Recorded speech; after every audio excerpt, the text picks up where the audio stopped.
ओम शांति। ओम शांति। आज की तारीख है 27 मार्च 2026। साकार महावाक्य। बाबा कहते मीठे बच्चे, ज्ञान सागर बाप द्वारा तुम मास्टर ज्ञान सागर बने हो। ज्ञान सागर बाप द्वारा तुम मास्टर ज्ञान सागर बने हो। तुम्हें ज्ञान का तीसरा नेत्र मिला है। तुम्हें ज्ञान का तीसरा नेत्र मिला है। इसीलिए तुम हो त्रिनेत्री, त्रिकालदर्शी और त्रिलोकीनाथ। बाबा कहते मीठे बच्चे, ज्ञान सागर बाप द्वारा तुम मास्टर ज्ञान सागर बने हो। तुम्हें ज्ञान का तीसरा नेत्र मिला है। इसीलिए तुम हो त्रिनेत्री, त्रिकालदर्शी और त्रिलोकीनाथ। आज का प्रश्न, विश्व की रूहानी सेवा तुम बच्चों के सिवाय कोई नहीं कर सकता है, क्यों? विश्व की रूहानी सेवा तुम बच्चों के सिवाय कोई नहीं कर सकता है, क्यों?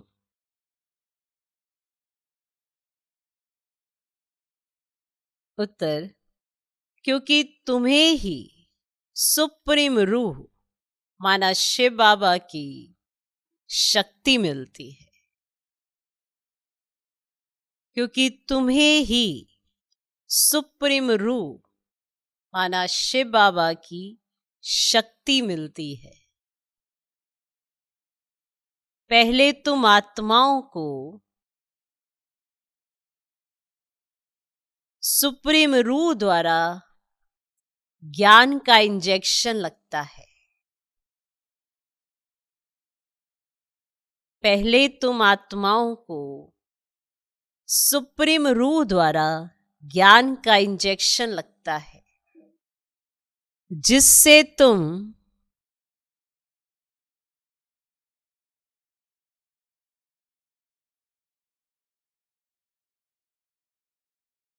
पांच विकारों पर स्वयं भी विजय प्राप्त करते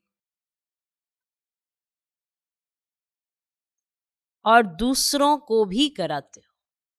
पांच विकारों पर स्वयं भी विजय प्राप्त करते और दूसरों को भी कराते हो।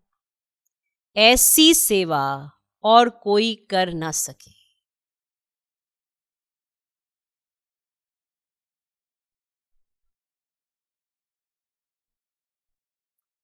कल्प कल्प तुम बच्चे ही ये रूहानी सेवा करते हो।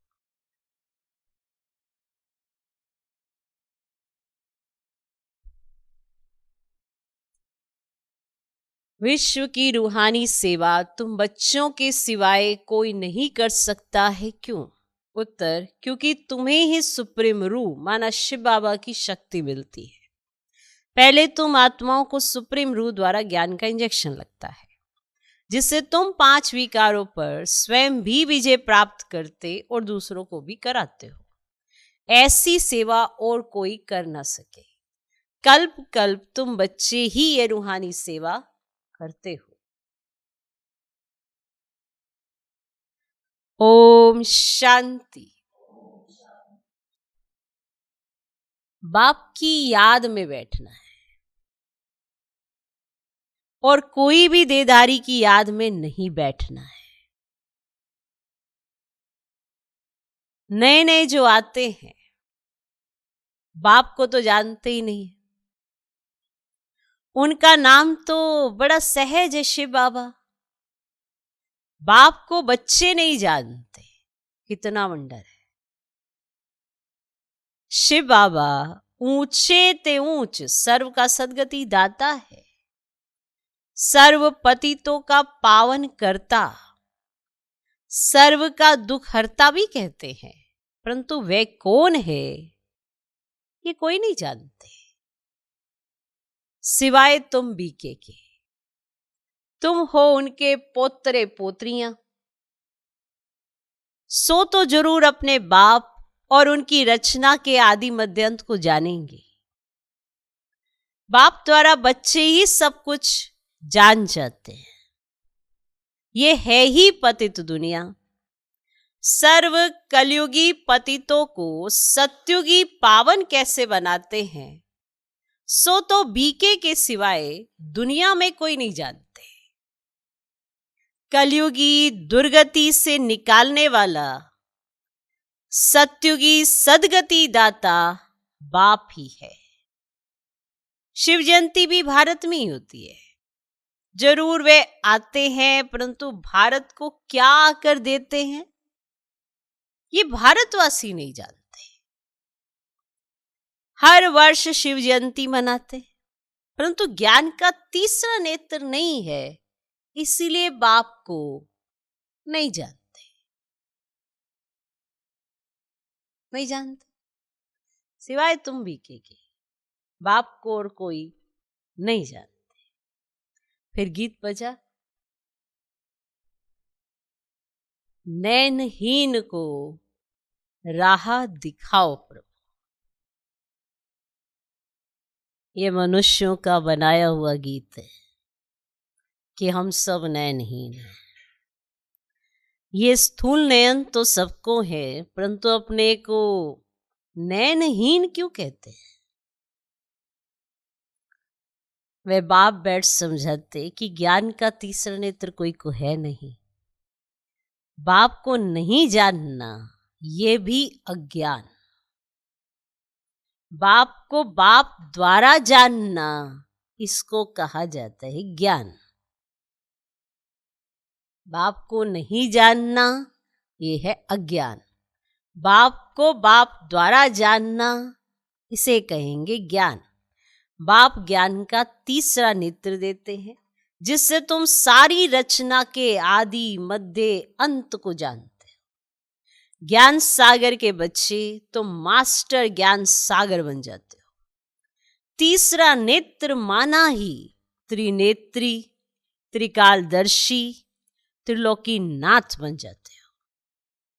भारतवासी ये नहीं जानते कि ये लक्ष्मी नारायण जो सत्युग के मालिक थे, इनको ये वर्षा कैसे मिला, वे कब आए, फिर कहाँ गए, फिर कैसे राज्य लिया, कुछ भी नहीं जानते। ये देवताएं पावन है ना, पावन तो जरूर बाप ही बनाएंगे। तुम भारतवासियों को बाप बैठ समझाते हैं। जो देवताओं को शिव को मानते हैं, शिव का जन्म भी भारत में हुआ है। ऊंचते ऊंचे भगवान शिव जयंती भी यहाँ मनाते हैं। जगत अम्बा, जगत पिता ब्रह्मा और सरस्वती का जन्म भी यहाँ ही है। लक्ष्मी नारायण का जन्म भी यहाँ ही होता है। वही राधे कृष्ण है, ये भी भारतवासी नहीं जानते। कहते पतित पावन आओ, तो जरूर सब पतित हैं। साधु संत ऋषि मुनि आदि सब पुकारते कि हमको पावन बनाने आओ। और दूसरी तरफ कुंभ के मेले आदि में जाते हैं पाप धोने, समझते गंगा पतित पावन है। अब पुकारते कि पतित पावन आओ, तो मनुष्य किसको कैसे पावन बना सकते? जबकि पुकार रहे हैं कि आओ, तो फिर मनुष्य जो यहीं पर रह रहे हैं वो किसको कैसे पावन बना सकते? बाप समझाते हैं, तुम पहले देवी देवता धर्म के थे तो सब पावन थे, अभी पतित है। कहते हैं कि राह बताओ प्रभु, तो कहाँ की राह? कहते बाबा जीवन मुक्ति की राह बताओ। हमारे में 5 विकार है बाबा, हम सब स्वर्ग में थे तो निर्विकारी थे, अभी विकारी पतित बन पड़े हैं। इसका कुछ राज तो समझाओ, इसका कुछ राज तो समझाओ कि हम ऐसे पतित कैसे बन गए। ये कोई दंत कथाएं नहीं है। बाप समझाते श्रीमद् भगवत गीता अथवा परमात्मा की सुनाई हुई गीता है। पतितों को पावन बनाने वाला है निराकार भगवान, और मनुष्य को भगवान नहीं कह सकते। तो बाप कहते इतने बड़े बड़े गुरु होते भी भारत इतना पतित कोड़ी जैसा क्यों बना है। कल की बात है कि भारत खंड स्वर्ग था।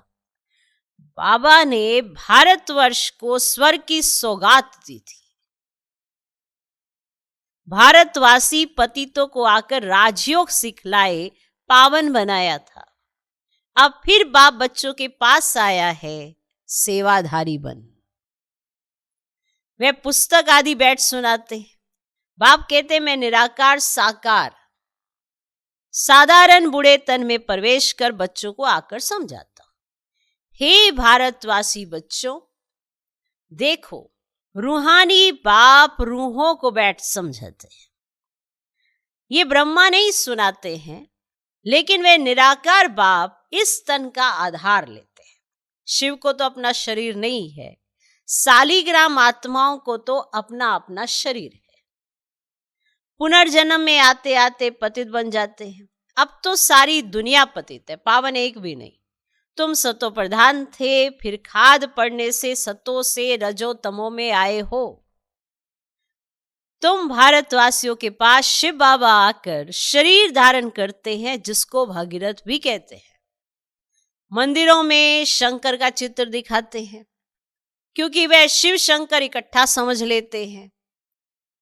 ये समझते नहीं कि शिव तो निराकार है और शंकर तो आकारी है। शिव शंकर इकट्ठा कैसे रहते हैं, कैसे कह रहे हैं बताओ। अच्छा, फिर बैल पर सवारी कौन करते हैं, शिव या शंकर? सूक्ष्म वतन में बैल कहां से आया?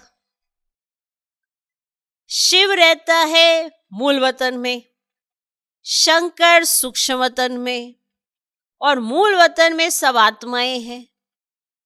और सूक्ष्म वतन में सिर्फ ब्रह्मा विष्णु शंकर है, वहां जानवर होते ही नहीं। तो बाप कहते मैं साधारण बूढ़े तन में प्रवेश कर तुमको समझाता। तुम बच्चे अपने जन्मों को नहीं जानते हो, और सतयुग से लेकर तुमने कितने जन्म लिए? कितने जन्म लिए? 84 जन्म लिए। अभी यह है पिछाड़ी का जन्म। भारत जो अमर लोक पावन था, वे अब मृत्यु लोक पतित है। सर्व का सदगति दाता तो एक है ना। रुद्रमाला है ही परमपिता परमात्मा निराकार शिव की, और श्री श्री 108 रुद्रमाला कही जाती है।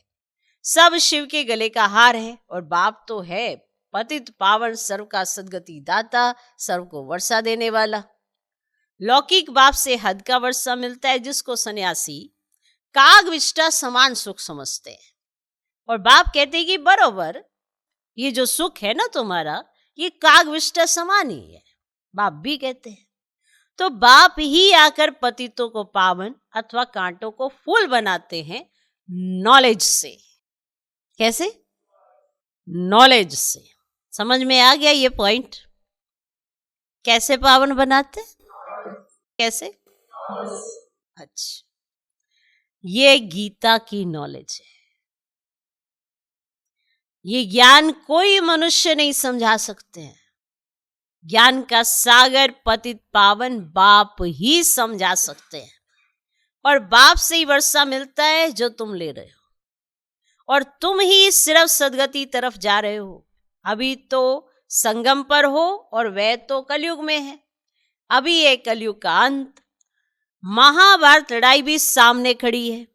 5000 वर्ष पहले भी जब तुम राजयोग सीखते थे तो भंबोर को आग लगी थी। अभी तुम राजयोग सीख रहे हो ये लक्ष्मी नारायण बनने के लिए, बाकी तो है भक्ति मार्ग। बाप जब आते हैं तो आकर स्वर्ग के द्वार खोलते हैं। बाप कहते हैं कि ये शिव शक्ति भारत माताएं तो भारत को स्वर्ग बनाती हैं श्रीमत पर। तुम हो शिव शक्ति भारत माताएं जो पूरे विश्व को स्वर्ग बना रही हो। तुम हो ही शिव की औलाद, उसको ही याद करते हो। शिव से शक्ति लेकर 5 विकार रूपी शत्रुओं पर विजय पाते हो। तुम बच्चों ने 5000 वर्ष पहले भी भारत की रूहानी सेवा की थी। वो सोशल वर्कर्स करते हैं जिस्मानी सेवा, ये है रूहानी सेवा। सुप्रीम रूह आकर आत्मा को इंजेक्शन लगाते हैं। सबको लगा है इंजेक्शन, पढ़ाते हैं।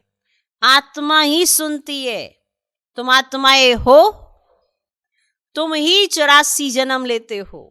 एक शरीर छोड़ दूसरा लेते हो। 84 जन्म ले 84 माँ बाप बनाए हैं।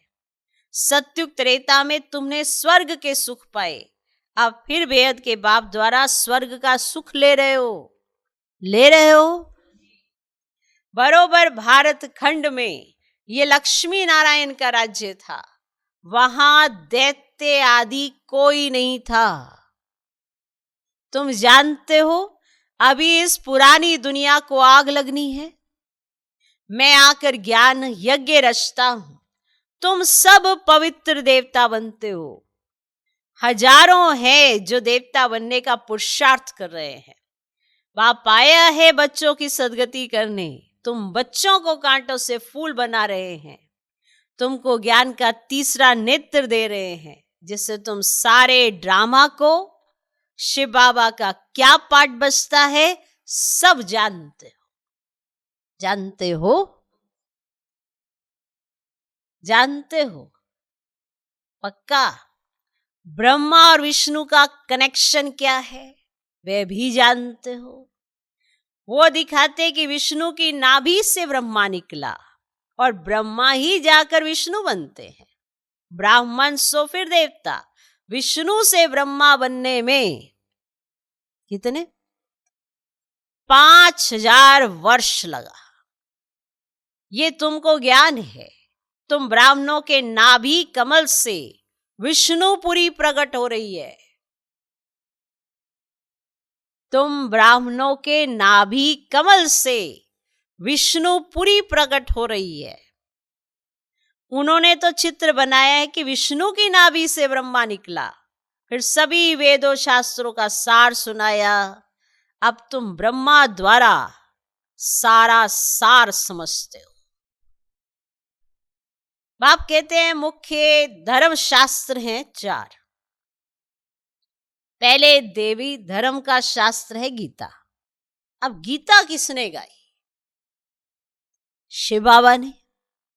किसने गाई?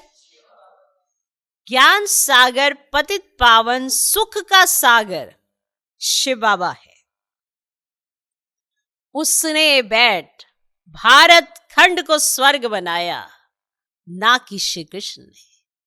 श्री कृष्ण तो मेरे द्वारा ज्ञान सुनकर फिर श्री कृष्ण बना। तो ये गुप्त बात हुई ना। नए नए बच्चे इन बातों को समझ ना सके। शिव बाबा ने स्वर्ग की स्थापना की, उसमें ये लक्ष्मी नारायण राज्य करते थे। अब तुम मनुष्य से देवता बन रहे हो। बाप कहते हैं इस मृत्यु लोक दुख धाम में तुम्हारा अंतिम जन्म है। भारत अमर लोक था, वहां दुख का नाम नहीं था। भारत परिस्थान था। अब कब्रिस्तान बनाए, फिर परिस्थान होगा। ये सब समझने की बातें हैं। ये है मनुष्य से देवता बनने की पाठशाला। ये कोई सन्यासियों का सत्संग नहीं है जहां शास्त्र बैठ सुनाते हैं। इन बातों को नया कोई समझ ना सके जब तक 7 दिन का कोर्स नहीं किया है। इस समय भक्त तो सब मनुष्य मात्र हैं, उन्हों की आत्मा भी याद करती है। परमात्मा एक माशूक के सब आशिक हैं। बाप आकर सचखंड बनाते हैं, आधा कल्प के बाद फिर रावण आकर झूठ खंड बनाते हैं। सुना? अभी है संगम, तो यह सब समझने की बातें हैं। अच्छा, मीठे मीठे सिकिलधे बच्चों प्रति माता पिता बाप दादा का याद, प्यार और गुड मॉर्निंग। रूहानी बाप की रूहानी बच्चों को नमस्ते। हम रूहानी बच्चों की भी रूहानी बाप को नमस्ते नमस्ते नमस्ते। Good morning good morning good morning. धारणा के लिए मुख्य सार, पहला पॉइंट, बाप की श्रीमत पर चलकर सच्ची सच्ची रूहानी सेवा करनी है।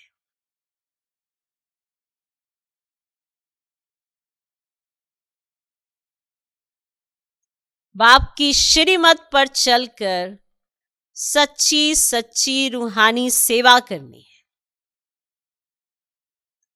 सर्वशक्तिमान बाप से शक्ति ले, सर्वशक्तिमान बाप से शक्ति ले, 5 विकार रूपी शत्रुओं पर विजय पानी है।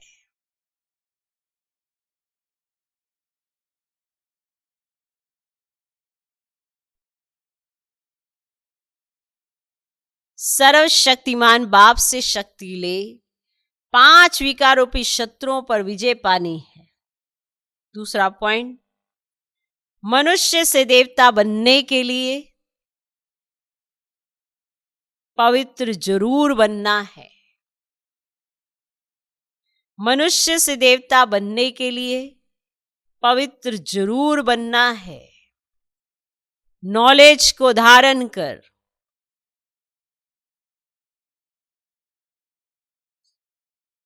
नॉलेज को धारण कर कांटे से फूल बनना और बनाना है। नॉलेज को धारण कर कांटे से फूल बनना और बनाना है। आज का वरदान, विनाश के समय पेपर में पास होने वाले आकारी लाइट रूपधारी भव। विनाश के समय पेपर में पास होने वाले आकारी लाइट रूपधारी भव। विनाश के समय पेपर में पास होने व सर्व परिस्थितियों का सामना करने के लिए आकारी लाइट रूपधारी बनो। माना फरिश्ता जब चलते फिरते लाइट हाउस हो जाएंगे तो आपका ये रूप माना शरीर दिखाई नहीं देगा। जैसे पाठ बजाने समय चोला धारण करते हो, कार्य समाप्त हुआ चोला उतारा। पाठ बजाने के लिए चोला धारण करते हो, कार्य पूरा हुआ चोला उतारा। 1 सेकंड में धारण करो और 1 सेकंड में न्यारे हो जाओ। जब ये अभ्यास होगा तो देखने वाले अनुभव करेंगे कि ये लाइट के वस्त्रधारी हैं। लाइट ही इन्हों का श्रृंगार है।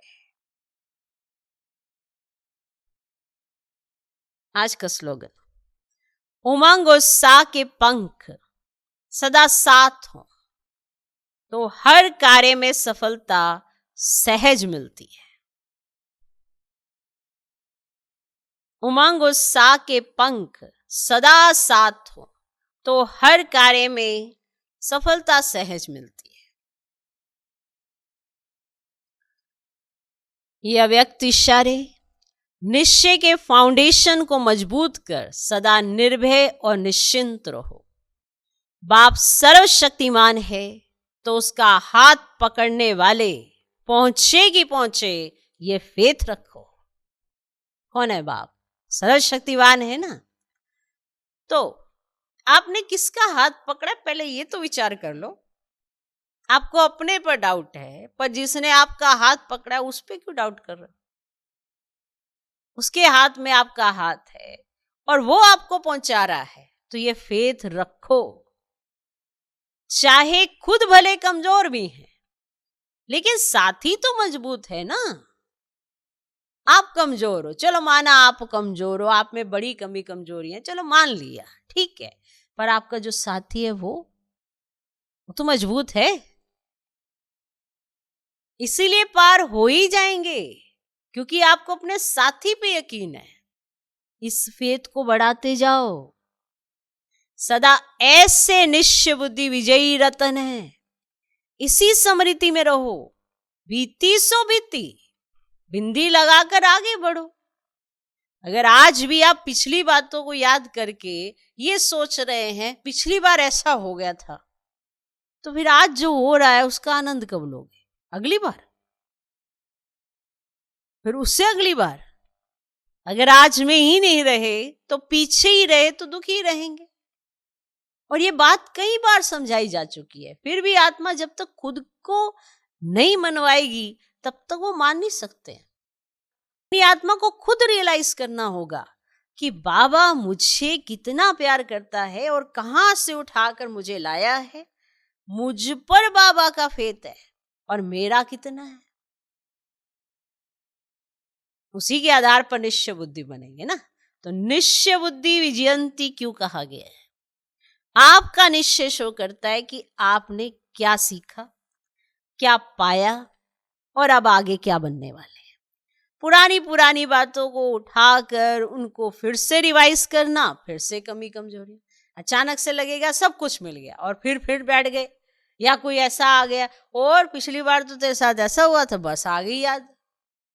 और जो भगवान दे रहा है वो क्यों? यही तो माया है, तुम्हारी स्थिति को गिराने का उसको चांस हम खुद ही देते हैं कि मैं पीछे जाती हूँ और सोचती हूँ, चिंतन में लाती हूँ और फिर मैं दुखी हो जाऊंगी, तो माया तो खुश हो जाएगी ना, चलो दुखी हो गई। तो फेथ अपने साथ बाप पर ज्यादा बढ़ाओ और अपने साथी को देखो वो कितना मजबूत है। आप नहीं खुद से क्रॉस कर सकते, हाथ में हाथ तो उसके दिया है ना, वो क्रॉस करा देंगे। बस उनका कहना मानने वाला बनो, बीती को बिंदी लगाओ और बिंदी लगाकर आगे बढ़ो, तब आपको सब कुछ स्पष्ट दिखाई देगा और पीछे जाना भी नहीं पड़ेगा, क्योंकि आज से ही भविष्य बनता है। बीती सो बीती करके आगे बढ़ेंगे तभी आगे कुछ बनेगा, नहीं तो पुराना रिपीट करेंगे तो आज भी गया, पिछला तो गया ही था और भविष्य हमने वैसे अंधकार में रख दिया। तो अटेंशन देना है फेथ पर, कितना फेथ है मेरा बाप पर। अच्छा,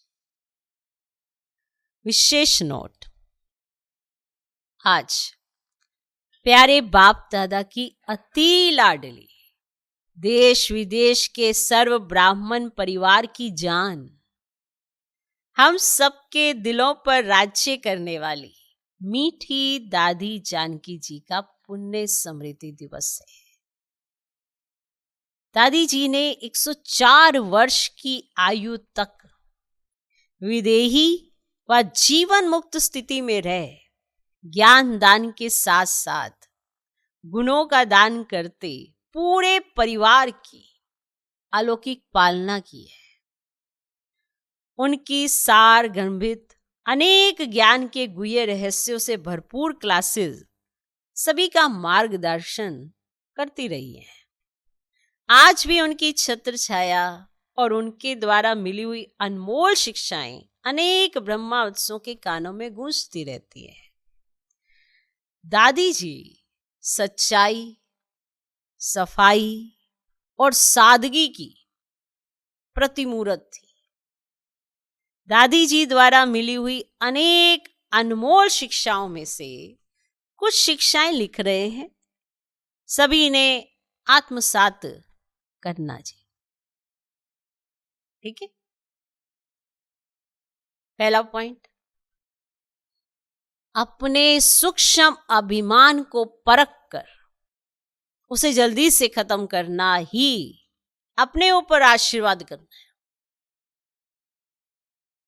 अपने सूक्ष्म अभिमान को, सूक्ष्म रीति कोई ना कोई अभिमान साथ चलता रहता है, जिससे हमारा अपना बड़ा नुकसान होता है।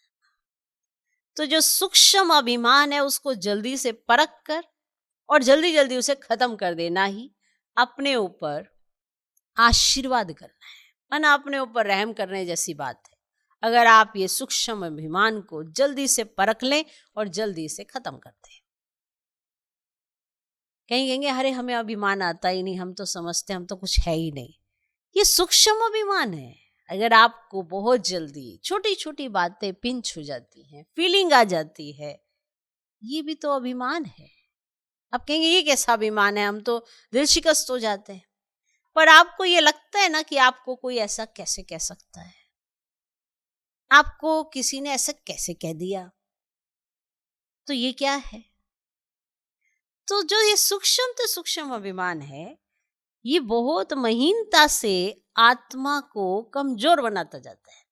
और अगर आपने इसे परख लिया कि यहां से मुझे सूक्ष्म अभिमान आता है, तो फिर आप उसे खत्म करेंगे। तो ये अगर आपने खत्म कर लिया अभिमान जो सूक्ष्म है, तो ये तो अपने ऊपर कृपा करी है।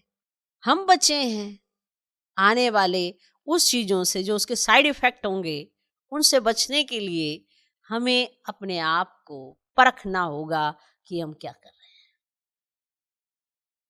दूसरा पॉइंट, अधिक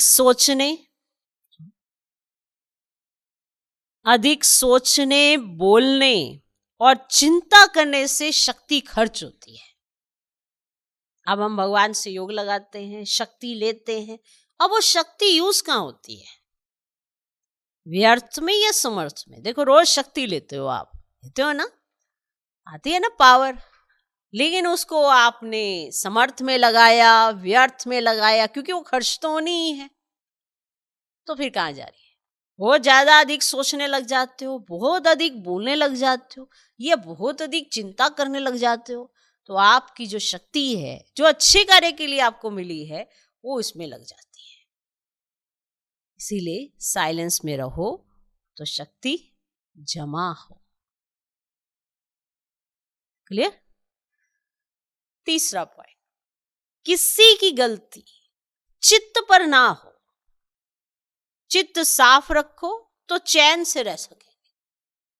देखो चित्त तो आपके साथ ही चलता है। अगर कोई बुराइयां, कुछ भी इसकी उसकी कहानियां अगर आपने अपने ऊपर धारण कर ली, चिंतन में ले आए, आपका चित्त भारी हो जाता है, आपकी बुद्धि बाप के साथ नहीं लगती है, तो नुकसान किसका? ना। तो अगर किसी की गलती चित्त पर रख ली, माना पक्की रख ली, ये तो ऐसे ही है, ये तो ऐसे ही करते हैं, तो चित्त किसका खराब हुआ, उसका या आपका? तो किसी की गलती चित्त पर ना हो, चित्त साफ रखो तो चैन से रह सकेंगे। कौन चाहता है बेचैन होना? सब चैन से ही रहना चाहते हैं। फिर भी चित्त की तरफ किसी का ध्यान नहीं है कि हम अपने अंदर क्या स्टोर कर रहे हैं। चौथा पॉइंट, समझ से व्यर्थ व नेगेटिव को खत्म कर दो तो शांति प्रिय बन जाएंगे। देखो ये जो समझ है, माना जो बुद्धि मिली हुई है हमको, ये हम कौन सी दिशा की तरफ लेके जाते हैं, इससे हम बातों को सही दिशा देते हैं।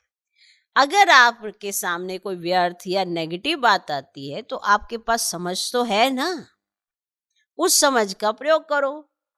तो उस समझ का प्रयोग करके अगर आपने व्यर्थ और नेगेटिव को खत्म कर लिया, तो सबके सामने आप शांति प्रिय तो प्रचलित हो ही जाएंगे कि ये शांति पसंद करते हैं, और बड़ी जल्दी से ये व्यर्थ और नेगेटिव को खत्म कर लेते हैं। किससे? समझ से। किससे? समझ से। पांचवा पॉइंट, बाबा से प्राइज लेनी है तो नियमों पर चलो। थोड़ा भी कहां लगाव झुकाव ना हो। ये नहीं एक को छोड़ा दूसरे को पकड़ा, दूसरे को छोड़ा तीसरे को पकड़ा, कहीं ना कहीं अटके ही रह गए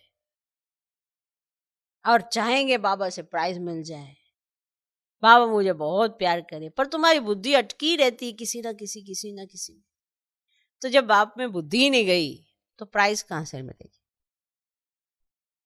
तो बाबा से प्राइज लेनी है कि बाबा को आप बहुत पसंद आए, बाबा को आपकी एक्टिविटी बहुत अच्छी लगी, तो ये तो गांठ ही बांध लो कि मुझे लगाव झुकाव में नहीं जाना है।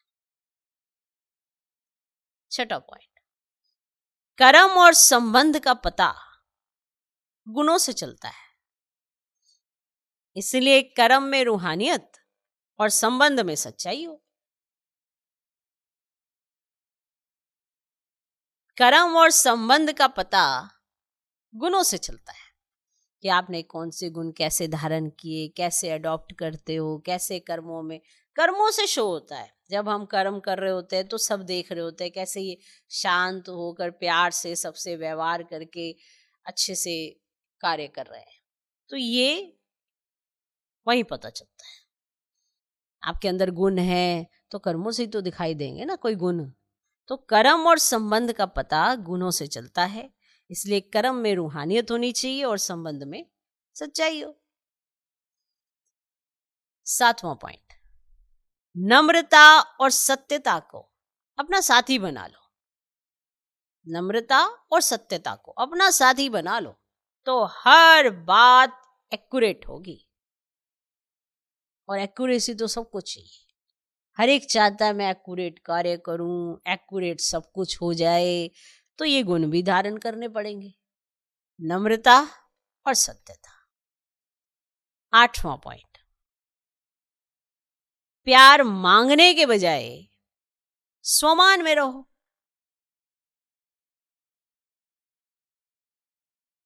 और सबको मान दो तो प्यार के पात्र बन जाएंगे। कई बार कईयों को ऐसा लगता है हमें कोई प्यार ही नहीं करता, हमें कोई मानना ही नहीं चाहता, हमें कोई लाइक ही नहीं करता, मतलब ऐसा समझता ही नहीं है कि हाँ भी हम आप प्रेजेंट होने चाहिए। सबको ऐसा लगता है कि नहीं ये जाए यहाँ से, ऐसा मतलब प्यार ही नहीं करता।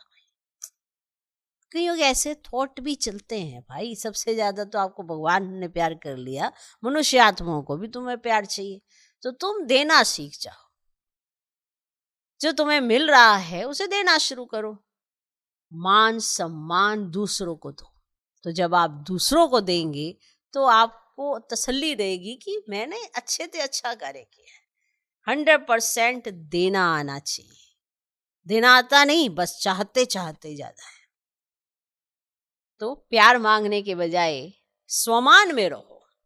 देखो भगवान ने इतना मान सम्मान दिया है, आप उसमें स्थित हो जाओ ना, आपको दूसरों से क्या लेना।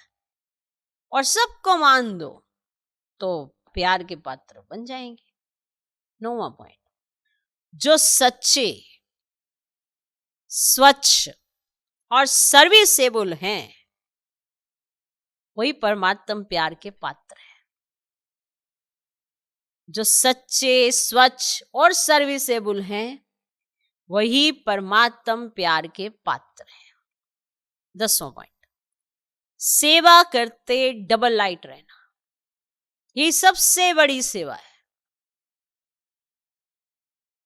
आप सेवा कर रहे हो, आप परेशान हुए जा रहे हो, वो सेवा का क्या महत्व, वो जमा ही नहीं होता।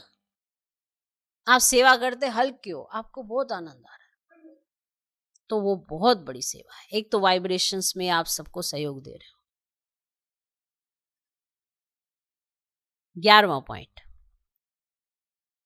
बड़ी बात को छोटा बंद कर दो तो सूली भी कांटा हो जाएगी। आप समझते हो बहुत बड़ी बात है, बहुत बड़ी बात, ये तो आपकी समझ पर निर्भर करती है ना। आपने उसे बड़ा बनाया है, आप उसे छोटा कर दो तो सूली से कांटा हो जाएगी। 12वां पॉइंट, चिंतन साधना में इंटरफेयर करता है और सिमरन साधना द्वारा सिद्धि दिलाता है।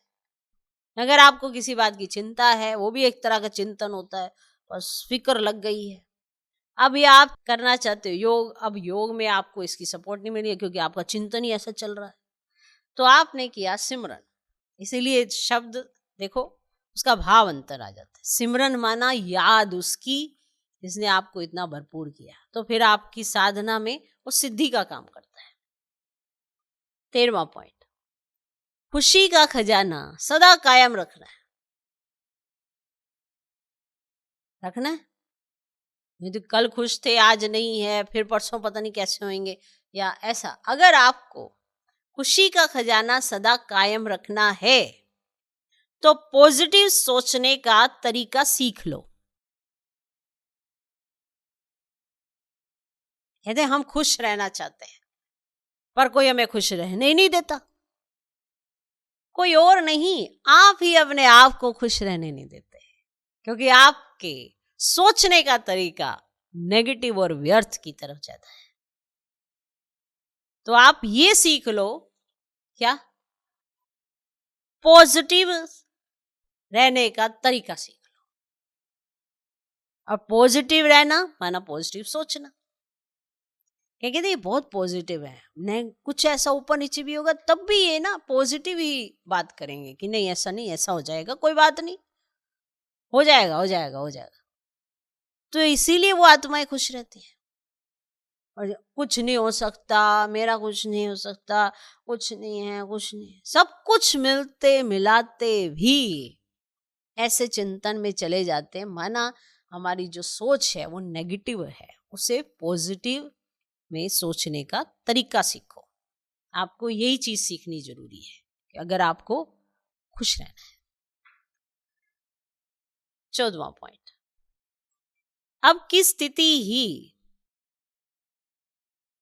अंत में काम आएगी, इसलिए अपनी स्थिति बनाने पर ध्यान दो। क्योंकि अभी जैसी स्थिति आप बनाओगे, जैसा आप अपना चार्ट बनाओगे, जैसा अपना सारा रिकॉर्ड बनाओगे, यही लास्ट समय में आपको रिवाइज होना है, यही काम में आने वाला है। तो अपनी स्थिति बनाने पर ध्यान दो। 15, मनोबल ऐसा बढ़ा लो जो कांटों के जंगल में खुद भी सेफ रहो और दूसरों को भी सहयोग दे सको।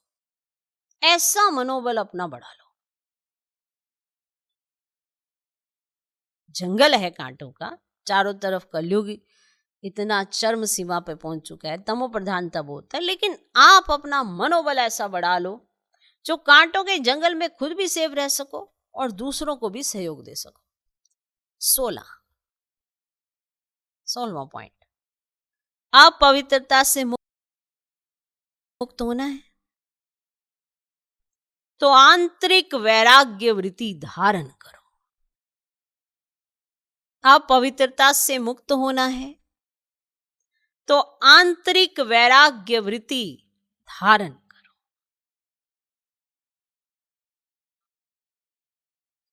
ओम शांति।